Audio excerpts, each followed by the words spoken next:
아침밥은요, 늘 따뜻한 사랑이 담겨 있습니다. 아침 식사에는 엄마의 책임감이 담겨 있고요. 또 하루를 살 힘, 그리고 하루를 살아가는 것에 대한 기대가 담겨져 있습니다. 부모님과 함께 살 때에는 고마운 줄 몰랐는데 제가 고등학교를 하면서 집을 떠나니까요. 가장 아쉬운 것이 우리 엄마가 해준 엄마 밥이었어요. 오늘 아침은요. 아침 밥상 이야기를 좀 해보려 합니다. 오늘 말씀의 배경은 예수님과 제자들이 디베랴 호수, 갈릴리 호수에서 다시 만나는 장면입니다. 때는 예수님께서 부활하신 지 얼마 지나지 않았을 때였습니다. 제자들은 예수님과 처음 만났던 곳, 바로 그 옛 고향 갈릴리로 돌아왔습니다. 이 제자들은요, 부활하신 예수님을 만나서 아주 기뻤지만 아직 마음의 정리가 되지 않았어요. 혼란스러운 상태였습니다. 이제는 무엇을 어떻게 하지? 답답함과 막막함도 있었습니다. 기대감과 상실감, 그리고 기쁨과 죄책감이 동시에 교차하고 있는 복잡한 심경이었어요. 그 마음을 품고 그들은 예전의 일상으로 돌아갑니다. 베드로가 이렇게 이야기하죠. 나는 고기를 잡으러 가노라 라고 이야기를 할 때 제자들도 함께 따라갑니다. 그렇게 일상으로 돌아갔어요. 그런데 그 결과는 어떻습니까? 오늘 물고기를 잡는데요. 밤새도록 잡는데 한 마리도 잡지 못하는 겁니다. 텅 빈 그물, 텅 빈 배.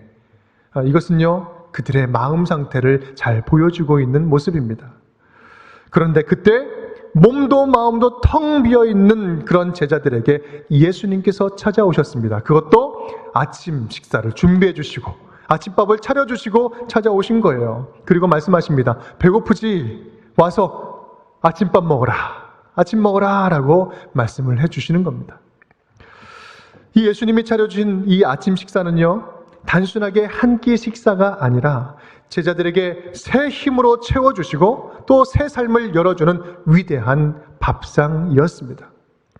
오늘 주님께서는요, 우리에게도 이 아침에 새로운 위대한 말씀의 밥상을 차려주고 계십니다. 그리고 말씀하시죠.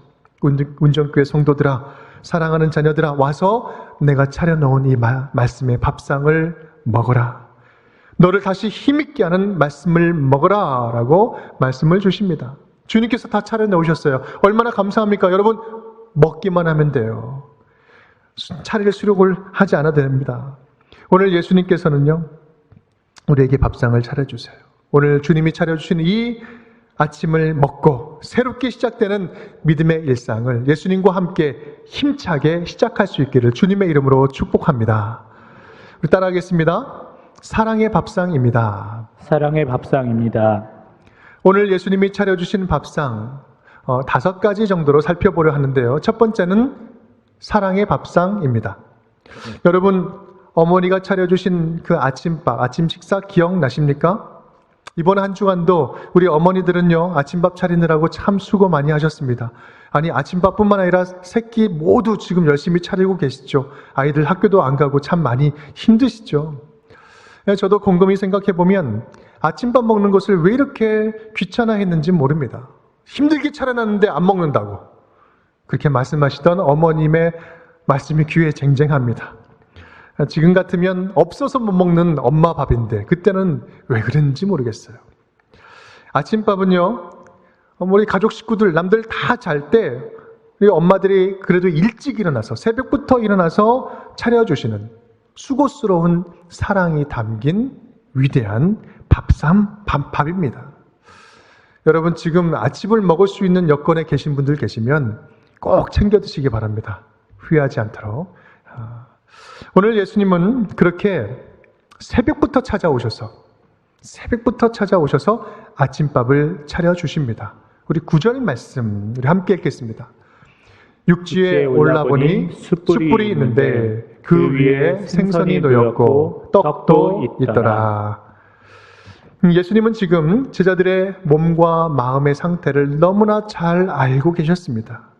그들의 배고픔, 마음의 형편, 지쳐있는 상황, 그리고 앞으로 어떻게 살아야 될지를 알지 못하는 답답함들, 그리고 오늘은 어떻습니까? 밤새 수고했지만 아무 소득도 없는 텅 빈 몸과 마음들.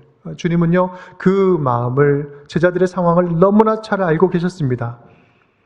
그리고 일단 그들에게 찾아와서 제일 먼저 해주시는 게 뭐예요? 먹여주시는 거예요. 일단 배를 채워주시는 겁니다. 먹는다는 것은요, 먹는 것은 단순히 배를 채우는 것이 아니라 먹는 사람에 대한 존중이고 사랑입니다.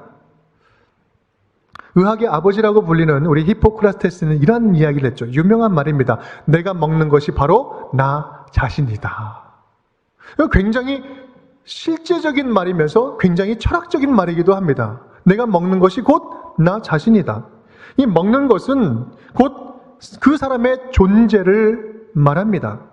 잘 먹인다는 것은 뭐예요? 잘 먹인다는 것은 먹는 사람에 대한 지극한 사랑의 표현입니다.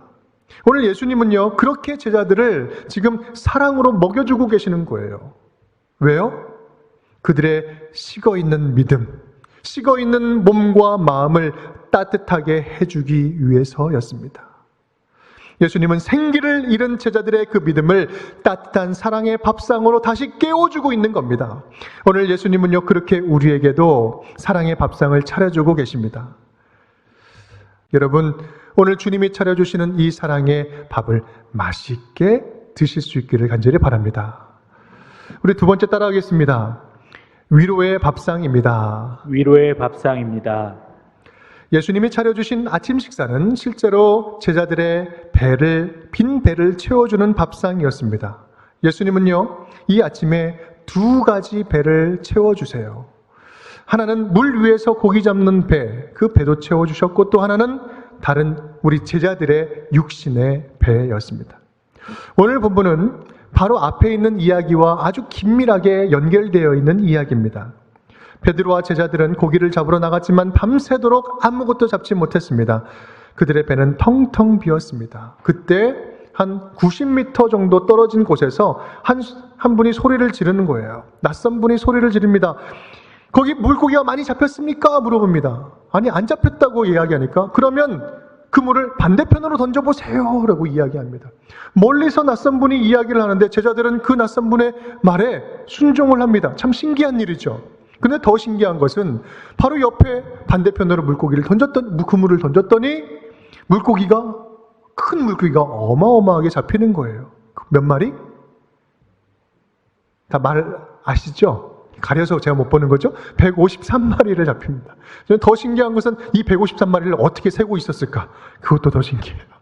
어찌됐든 예수님은요, 그들에게 찾아가서 빈 배를 지금 가득 채워주고 계십니다. 밤새도록 아무 소득이 없던 그들에게 물고기를 아주 가득 넘치게 잡게 해주신 겁니다. 여러분, 제자들이 지금 물고기를 잡고 있습니다. 혹시 생각나는 장면 있지 않습니까? 마태복음 4장 말씀을 보면 이렇게 말씀하시되 나를 따라오라. 내가 너희를 사람을 낚는 어부가 되게 하리라 하시니. 예수님께서 제자들을 처음 만나서 부르셨던 그 소명의 말씀이 바로 내가 너를 사람을 낚는 어부가 되게 하리라 말씀하시지 않았습니까? 오늘 이 장면은요, 제자를 부르셨던 첫 소명을 기억나게 하는 장면이에요. 너희의 가슴이 텅 비어 있느냐? 뻥 뚫려 있느냐? 이제는 사람을 낚는 어부의 사명으로 내 가슴을 가득 채워주겠다. 말씀으로 채워주시는 것입니다. 그리고 또한 예수님은 또 다른 배를 채워주셨죠. 밤새도록 헛수고하고 춥고 배고픈 제자들의 그 헝그리한 그 뱃속을 채워주셨습니다. 지금 그들의 모습은요, 최선을 다하고 수고하고도 아무 소득이 없는 그런 지친 인생이었습니다. 스스로 뭔가를 열심히 하고 힘써 해도 자기 뱃속 하나 제대로 채우지 못하는 풀리지 않는 인생의 본보기를 보여주고 있는 겁니다. 그런 제자들의 텅 빈 배를 채워주시면서 예수님은 따뜻하게 위로해 주시는 거예요. 배고팠지? 와서 내가 차려놓은 이 아침밥 먹어라 라고 말입니다. 여러분, 많이 지쳐 있습니까? 뭔가가 비었습니까? 열심히 뭔가를 하는데도 소득이 있지 않습니까? 채워지지 않는 배고픔과 갈증이 있지는 않습니까? 자꾸 일을 열심히 하고 더 잘하려고 하는데 일이 다 꼬이고 풀리지 않는 인생. 그렇다고 해서 낙심하고 주저앉아 계시지는 않습니까? 오늘 주님이 주시는 이 말씀의 밥상, 이 위로의 식사를 드시기를 바랍니다. 제자들을 채우시고 위로하신 것처럼 예수님께서는요, 위로하시면서 우리의 텅 빈 삶을 주님의 사랑으로, 주님의 은혜로 채워주실 줄을 믿습니다. 우리 따라하겠습니다. 세 번째는 치유의 밥상입니다. 치유의 밥상입니다. 예수님의 밥상은 제자들의 상한 몸과 마음을 회복시키는 치유하는 밥상이었습니다. 이 밥상은요, 제자들의 상처진 마음을 어루만져 주기 시작합니다. 우리 9절 말씀 제가 다시 한번 읽겠습니다. 육지에 올라보니 숯불이 있는데 그 위에 생선이 놓였고 떡도 있더라. 베드로가 지금 올라와서 보니까요, 뭐가 있었다고요? 숯불이 있었고 떡과 생선도 있었어요. 숯불이 있었는데 지금 여기에 나오는 이 숯불, 안드라키안이라는 단어, 우리가 주목할 필요가 있습니다. 이 단어는 요한복음에 딱 2번 등장합니다. 한 곳은 이곳이고 또 다른 한 곳은요, 얼마 전에 있었는데 그것은 바로 공교롭게도 대제사장의 뜰에 있던 숯불이었어요. 이해되십니까? 제사장의 그 뜰에 있던 숯불, 누가 함께 있던 곳이에요? 베드로가 있던 곳입니다. 예수님께서 잡혀가실 때 예수님 난 모른다고 부인하던 그 베드로가 쬐고 있던 불이 바로 그 숯불이었던 거예요. 그 숯불을 지금 두 장면을 한꺼번에 보여주고 있는 겁니다. 베드로는 지금 물 밖으로 나와서 이 숯불을 보는 순간 가슴이 멈추는 듯 했습니다. 왜요? 자기가 예수님을 부인하던 그때가 생각나지 않을 수 없었기 때문에 그렇습니다. 예수님은 숯불을 통해서, 숯불을 지펴놓고 숯불을 통해서 베드로로 하여금 그 죄책감에 직면하게 하십니다. 그런데 그것은 베드로를 괴롭히려고 하는 것이 아니라 베드로는 아프지만 그 마음을 치유해 주시려고 의도하신 겁니다. 베드로야, 숯불만 보면 괴로우냐? 이제는 나의 사랑의 숯불로 치유하라. 베드로야, 이제는 괜찮다. 내가 너 다 이해한다. 더는 죄책감에 시달리지 않아도 된다. 이제는 죄책감의 숯불을 가슴에 품고 살지 말고 내 사랑의 숯불을 가슴에 품고 살아가라. 바꿔주시는 거예요. 고쳐주시는 겁니다. 치유해 주시는 것입니다. 이 아침밥을 먹은 후에 예수님은 베드로를 더 완전하게, 더 온전하게 회복시키기 위해서 질문을 하시죠. 요한의 아들 시몬아, 내가 다른 이 사람들보다 나를 더 사랑하느냐? 똑같은 질문을 3번을 하시죠. 베드로는 3번 예수님을 모른다고 부인을 했습니다. 3번째는요, 저주까지 했어요. 그런 베드로에게 예수님은 3번 대답할 기회를 주심으로 베드로의 상한 마음을 깨끗하게 치유하십니다. 지금 요한복음 21장에 등장하는 이 예수님과 베드로와의 대화, 이 질문과 대답으로 이제 베드로는요, 과거에 묶인 인생이 아니라 이제는 앞으로 힘차게 나아갈 수 있는 인생이 되었습니다. 다른 제자들도 마찬가지였어요. 예수님께서 십자가에 잡히실 때 모든 제자들은요, 자기 목숨 하나 부지하려고 다 도망쳐 버렸습니다. 예수님 앞에서 지금 떳떳하게 설 수 있는 제자는 한 사람도 없습니다. 그런데 예수님께서는 그러한 제자들 앞에 먼저 찾아오셔서 따뜻하게 밥을 차려놓고 그들의 배를 채워주고 계시는 겁니다. 이 밥상은요, 예수님의 용서의 밥상이었습니다. 그리고 치유하는 밥상이었습니다. 괜찮다. 내가 다 이해한다. 이제부터 진짜가 되어서 다시 한번 시작해보자. 이제부터 진짜가 되어서 다시 한번 시작해보자. 그 예수님이 지금 오늘 저와 여러분, 우리와 함께 하시는 예수님입니다. 괜찮다. 내가 다 안다. 이제 진짜가 되어서 다시 한번 시작해보자. 오늘 말씀을 통해서 섬세하게 만지시고 치유하시고 회복해 주시는 주님의 은혜가 저와 여러분에게 가득 차고 넘칠 수 있기를 주님의 이름으로 축원드립니다. 우리 네 번째로 따라하겠습니다. 기적의 밥상입니다. 기적의 밥상입니다. 우리 함께 10절 말씀을 함께 읽겠습니다. 예수께서 이르시되 지금 잡은 생선을 좀 가져오라 하시니. 아멘. 숯불 위에는 두 종류의 생선이 있었습니다. 하나는 주님께서 원래 준비해놨던 생선이고요. 또 하나는 방금 잡은, 그 배에서 잡은 생선이었습니다. 굳이 예수님께서 방금 잡은 생선을 가져와라 라고 말씀하신 이유는 무엇일까요? 지금 잡아온 물고기는요, 기적의 물고기였습니다. 이 아침 식사는 예수님의 능력을 맛보는 아침이었어요. 예수님이 자신의 권능으로 제자들을 채워주시는 밥상이었습니다. 여러분, 떡과 물고기 하면 생각나는 이야기 없습니까? 예수님과 함께했던 제자들, 떡과 물고기 하면 생각나는 이야기, 바로 오병이어 사건입니다. 그렇습니다. 오늘 이 장면은요, 제자들로 하여금 이 오병이어의 사건을 기억나게 하는 거예요. 아, 진정으로 우리 나의 생명의 양식, 유일한 양식으로 오신 분은 오직 예수 그리스도 한 분뿐이구나. 그 사실을 알려주셨던 그 오병이어, 이 사건을 기억나게 하는 사건인 것입니다. 이제부터 너희의 인생은 너희의 능력으로 살아가는 인생이 아니라 너희 안에 있는 내 능력으로 살아가는 인생이 될 것이다. 너가 무엇인가를 다 할 수 있는 것처럼 살아왔지만 아니야. 이제부터는 새 삶은, 새롭게 열리는 삶은 네 안에 있는 내 능력으로, 예수의 능력으로만 살아갈 수 있는 존재야. 너는 그렇게 살아갈 것이다. 여러분, 무기력하십니까? 여러분 안에 계신 예수 그리스도의 능력을 의지하십시오. 자신이 없습니까? 우리 안에 계신 예수 그리스도의 권능을 신뢰하십시오. 어떤 이유인지는 모르겠지만 여러분 주저앉아 계십니까? 와서 예수님께서 차려주신 이 생명의 밥상을 드십시오. 오늘 예수님이 오늘 주시는 말씀을 먹고 영과 혼이 다시 한번 강건함을 회복할 수 있기를 주님의 이름으로 축원드립니다. 우리 마지막입니다. 다섯 번째요. 함께 따라하겠습니다. 사명의 밥상입니다. 사명의 밥상입니다.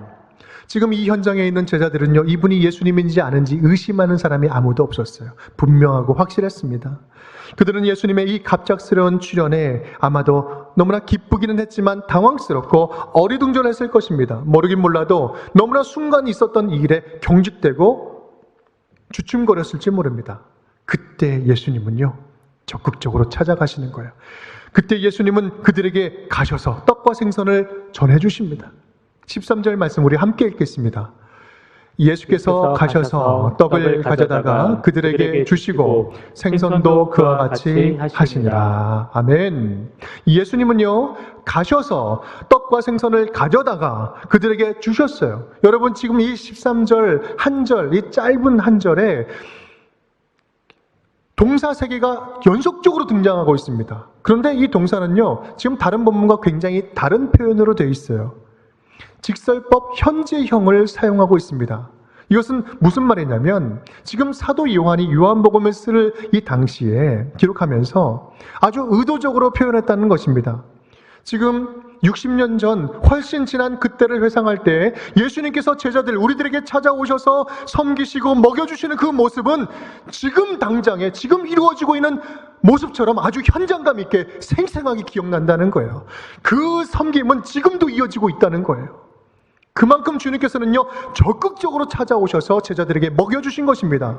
이 행동에는 제자들을 적극적으로 회복시키시고자 하는 이 예수님의 강렬한 의지와 사명감이 담겨 있었던 겁니다. 제자들은 지금 멈춰서 있습니다. 하지만 이제부터는 예수님처럼 움직이는 제자가 될 것입니다. 멈춰서 있는 제자가 아니라 복음에 사로잡혀서 역동적으로 움직이는 제자가 될 것입니다.